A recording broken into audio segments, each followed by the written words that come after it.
At 2:14 in the morning, a woman calmly dialed 911. No panic, no screaming, no chaos in the background, just silence. When the operator answered, the woman said something that would later send chills through millions of people who listened to the recording. She said, "I just shot my husband." The operator paused for a moment. People who listened to the call years later all noticed the same thing. Her voice, it wasn't shaky, it wasn't emotional, it was calm, almost disturbingly calm. The operator asked the obvious question, "Ma'am, is he breathing?" And the woman answered in the same quiet voice, "No." What followed would become one of the most unsettling 911 calls ever recorded, because as the conversation continued, something about the woman didn't make sense. Not the way she spoke, not the way she described what happened, and definitely not what police discovered when they arrived at the house. But to understand why this call became so infamous, we need to go back to the beginning. Back to the marriage that slowly turned into something far darker. Barbara Sheehan lived what many people believed was a normal suburban life. From the outside, everything looked ordinary. A quiet neighborhood, a respectable husband, a comfortable home. Her husband, Raymond Sheehan, was a retired police sergeant. For years, he had worked in law enforcement. 2 neighbors, that meant something important. It meant authority, discipline, control. People trusted him. But inside the house, the reality was very different. According to Barbara, the man the public respected was not the same man who lived behind closed doors. She later claimed their marriage had been filled with fear, arguments that turned into screaming matches, moments that escalated far beyond what anyone outside the house could imagine. But like many situations involving domestic conflict, the truth was complicated, and it would only become more complicated after that phone call, because on the night of February 18, 2008, everything changed. It was late. Most of the neighborhood was asleep. The streets were quiet, and the only light came from street lamps and the occasional passing car. Inside the Sheehan home, something had happened, something serious enough that a gun had been fired, more than once. When Barbara dialed 911, the operator expected chaos. That's what usually happens in situations like this. People cry, they panic, they shout over each other. But Barbara didn't do any of that. Her tone remained steady, controlled, almost clinical. The operator began asking questions. "What happened?" "I shot my husband." "Why did you shoot him?" Barbara paused for a moment. Then she answered, "He was coming after me." To the operator, the situation immediately became clear. A possible domestic dispute, a shooting. Police and emergency services needed to respond immediately. Within minutes, officers were on their way. But the call continued, and the longer Barbara spoke, the stranger the situation began to feel, because her tone never changed. Not once. Even when the operator asked her if her husband was alive, even when she described where the gun was, even when she admitted exactly what she had done. For the operator, it was unsettling. For the police officers listening to the recording later, it was even more disturbing, because something about the call didn't match what they would soon see inside the house. When officers arrived at the home, they approached carefully. Any situation involving a firearm is dangerous, especially when the person who fired the weapon is still inside. They knocked. Moments later, the door opened. Standing there was Barbara. She looked calm. She didn't run. She didn't resist. Instead, she simply stepped aside and allowed the officers to enter. Inside the house, they quickly found Raymond. He was lying on the floor. He had been shot multiple times. There was no saving him. Paramedics confirmed what Barbara had already told the operator. Raymond Sheehan was dead, and Barbara Sheehan had admitted to killing him. Case closed. Right, not exactly, because as detectives began investigating what happened that night, they discovered details that turned this case into one of the most debated self-defense claims in modern criminal history. Some people believed Barbara was a victim who finally fought back. Others believed something far darker had happened inside that house. And the mysterious calmness in that 911 call only made people ask more questions. According to Barbara, the events of that night were simple. She claimed Raymond had been abusive for years. She said she lived in constant fear, and on that night she believed he was going to kill her. She told investigators that Raymond had come toward her in a threatening way. She said she had no choice. She grabbed a gun and she fired. Once, twice, again, until the threat stopped. To her, it was self-defense. To prosecutors, the situation didn't look that simple because the autopsy revealed something shocking. Raymond Sheehan had been shot multiple times, far more than what most people would consider a single defensive action. And some of those shots suggested something very different from a desperate moment of survival. Something that raised a terrifying question. Was this really self-defense or something else entirely? When detectives began examining the scene, they expected to find evidence supporting Barbara's story, a violent struggle, signs of self-defense, something that showed a woman had acted in pure fear. But what they found raised more questions than answers. Raymond Sheehan had been shot multiple times, not once, not twice, but several times. Some of the shots were fired while he was standing, others appeared to have been fired after he was already falling, and one detail made investigators stop and look at each other, because one of the gunshots suggested something disturbing. It appeared Raymond may have been on the ground when it happened. That changed everything. If Raymond was already down, why keep firing? Was it panic, or was something else happening in that moment? The detectives knew the answer to that question would determine whether this was self-defense or murder. While forensic teams continued working inside the house, another group of investigators focused on something else.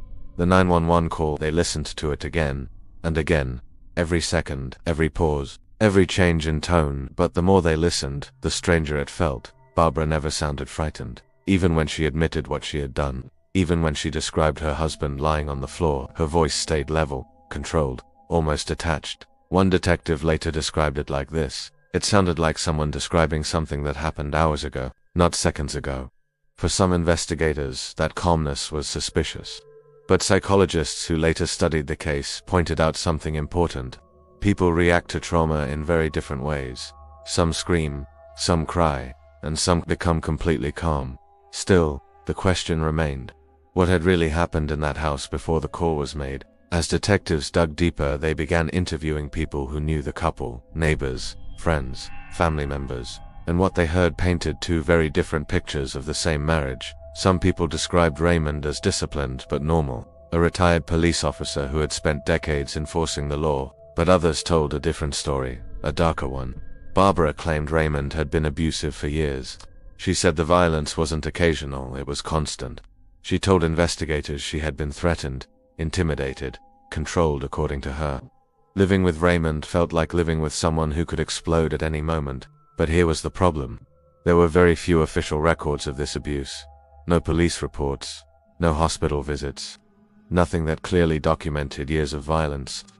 And that created doubt. Because in court, evidence matters more than stories. And without proof, prosecutors began building a very different narrative. To the prosecution, the case looked simple. A man was shot multiple times inside his own home. The shooter admitted exactly what she did, and there were no clear signs of a violent struggle. But what stood out most was the number of gunshots. Barbara hadn't fired once in panic. She fired again, and again, and again. Prosecutors believed that wasn't the behavior of someone acting in a split-second moment of fear. They believed it showed intent, deliberate action. And that meant one thing: second-degree murder. If they could convince a jury that Barbara's story didn't match the physical evidence, she could spend the rest of her life in prison. But Barbara's defense team had a completely different strategy, and it would turn the courtroom into a battlefield. Because instead of focusing only on what happened that night, they planned to focus on everything that happened before it. Barbara's lawyers understood something crucial. If the jury believed she had lived in fear for years, then the shooting might look very different. Instead of murder, it could become something else. A final act of survival. So the defense began gathering testimony. Friends who had seen signs of emotional distress, people who believed Raymond had been controlling, stories that suggested the marriage was far more dangerous than anyone realized. But the prosecution fought back. They argued that many of these stories were exaggerated or impossible to verify, and the courtroom slowly divided into two camps. People who believed Barbara was a victim, and people who believed she had carefully planned the killing. But the most powerful moment of the trial was still coming, because the jury was about to hear something that would change how they viewed the entire case. They were about to hear the 911 call. When the recording played in court, the room went silent. Everyone listened carefully. The operator's voice, Barbara's calm response, "I just shot my husband." The words echoed through the courtroom. For some jurors, the call sounded like the voice of a woman in shock. For others, it sounded like something else, something colder, more controlled. And that single recording became one of the most debated pieces of evidence in the entire trial. Because depending on how you interpreted it, it either proved Barbara's innocence or her guilt. But the trial was far from over, because new testimony was about to reveal disturbing details about the final moments of Raymond Sheehan's life. Details that would leave the jury facing a very difficult decision. As the trial continued, the courtroom shifted its focus to the most critical part of the case. The forensic evidence. Because while stories can be debated, physical evidence tells its own story. The medical examiner took the stand and began explaining the details of the autopsy. Raymond Sheehan had been shot multiple times. Each bullet had its own trajectory, its own angle, and together they painted a timeline of the final moments inside the house. One shot struck Raymond while he was standing. Another hit him as he began to fall. But then came the detail that made the courtroom fall silent. One of the shots appeared to have been fired while Raymond was already on the ground. That single statement changed the atmosphere in the room, because if Raymond was already down, why fire again? The prosecutor slowly turned toward the jury, and then he asked the question everyone was thinking: if this was self-defense, why didn't the shooting stop once the threat was over? It was a powerful moment, and for a second, the entire courtroom felt the weight of that question. But the defense was ready. Barbara's lawyers stood up and approached the jury. They didn't deny that Raymond had been shot multiple times. Instead, they focused on something else. Fear. Real fear doesn't always follow logic. When someone believes their life is in danger, their brain doesn't calmly calculate how many shots are necessary. They panic, they react, they survive. The defense argued that Barbara had lived in fear for years, and in that moment, when Raymond allegedly moved toward her aggressively, her mind went into survival mode. She didn't count the shots. She didn't analyze the situation. She simply kept firing until she believed the danger was over. But the prosecution had another weapon, and it was something far more emotional than ballistic evidence. They brought up Raymond's career, a police officer, a man who had spent decades protecting people. They asked the jury to consider something carefully. Would a trained officer really attack someone while she held a gun, or was the story being told after the fact? The jury now faced two completely different realities, and both sounded possible. The trial soon entered another complex territory. Psychology. Experts were brought in to explain how long-term abuse can affect the human mind. One psychologist described something called battered spouse syndrome. According to this theory, someone who experiences years of intimidation and violence may begin to live in constant fear. Even small moments of tension can feel like immediate threats. The defense argued that Barbara had reached that point. They said her perception of danger had been shaped by years of living with someone she believed could hurt her. But the prosecution challenged this. They argued that the evidence of long-term abuse was weak, that there were few official records supporting the claims, and they warned the jury about something dangerous. If fear alone justified deadly force, anyone could claim it after the fact. The courtroom became a place where two interpretations of the same events fought for dominance, one based on trauma, the other on evidence, and somewhere in the middle sat the jury, listening, analyzing, trying to decide which version of the story felt closer to the truth. Near the end of the trial, the 911 call was played once again, but this time, everyone in the room listened differently. Now they knew the evidence. Now they understood the arguments. Now they had context. And suddenly, the recording sounded different depending on who was listening. Some jurors heard a woman who sounded calm because she was in shock. Others heard something that felt almost rehearsed, a voice too controlled for someone who had just survived a deadly confrontation. The operator's voice echoed through the courtroom. "Ma'am, is he breathing?" Barbara's answer came immediately. No. That single word hung in the air, because now the jury understood what had happened before that call was made. Raymond Sheehan was already dead, and Barbara Sheehan had been the one holding the gun. The only question left was the one that had haunted the entire trial. Why? Was it fear or something else? The answer to that question would determine Barbara's future, because the jury was about to make their decision. After weeks of testimony, arguments, and heart-wrenching moments inside the courtroom, the trial was finally coming to an end. The jury had heard it all. The forensic evidence, the psychological experts, the stories about the marriage, and of course, that chilling 911 call. Now the immense responsibility rested on their shoulders. 12 ordinary people, each with their own perspective, were escorted out of the courtroom and into a quiet deliberation room. Behind that closed door, they began to unravel the question that would determine Barbara Sheehan's fate. Was she a victim who finally fought back, or was she a killer who tried to justify murder? The debate was intense. Some jurors were convinced by Barbara's story. They saw a woman who had allegedly lived in fear for years, someone who finally snapped during a moment of terrifying confrontation. They empathized with the possibility of her being trapped in a cycle of abuse, believing she had no other way out. But others focused on the cold, hard physical evidence, the sheer number of gunshots, the possibility that her husband, Raymond, had already fallen before the final fatal shots were fired. They questioned whether the shooting had gone far beyond the legal definition of self-defense and crossed into something else entirely. For hours, the discussion raged on. Every single detail of the case was examined and re-examined. Every possibility was considered and debated, and eventually, after what must have felt like an eternity, the jury reached a decision. The courtroom was thick with tension as everyone waited for the jury to return. Barbara sat quietly, her face a mask of anxiety, flanked by her lawyers. Across the room, members of Raymond's family sat, their own expressions a mix of grief and anticipation. The judge entered, his presence commanding silence. Moments later, the 12 jurors walked back into the courtroom, their faces unreadable. No one spoke, no one moved. The air was electric. The verdict form was handed to the judge. He looked down, his eyes scanning the paper, then he looked up and prepared to read the words that would change everything. On the charge of murder. A heavy pause filled the room, stretching out for what felt like forever. Not guilty. For a brief moment, there was absolute silence. Then, the dam broke. Barbara collapsed into tears, a wave of raw emotion washing over her as her lawyers embraced her. After years of fear, investigation, and a grueling trial, she was now a free woman. But on the other side of the courtroom, the reaction was starkly different. Raymond's family sat in stunned disbelief, their faces etched with pain and anger. To them, justice had not been served. They believed Raymond had been killed without justification, and now the woman who admitted to shooting him was walking free. The deep divide that had split the courtroom throughout the trial remained, a chasm between two completely different interpretations of the same tragic events, and that debate was far from over.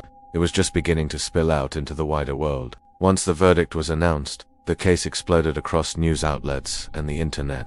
People who had never even heard of the Sheehan family suddenly found themselves listening to the same haunting piece of audio, the 911 call. Millions of people replayed the recording, analyzing every second, every word, every single pause. Some listeners were convinced that Barbara sounded like a woman in deep shock, her calm demeanor a classic trauma response. Others, however, believed her voice sounded too controlled, too calm, almost detached from the horror of what had just happened. Heated debates erupted online. Was the jury correct in their verdict, or had they been swayed and manipulated by a powerful, emotional defense? The case quickly became a symbol of something much larger. It sparked a nationwide conversation about domestic violence, the complexities of self-defense, and the hidden reality of relationships that exist behind closed doors.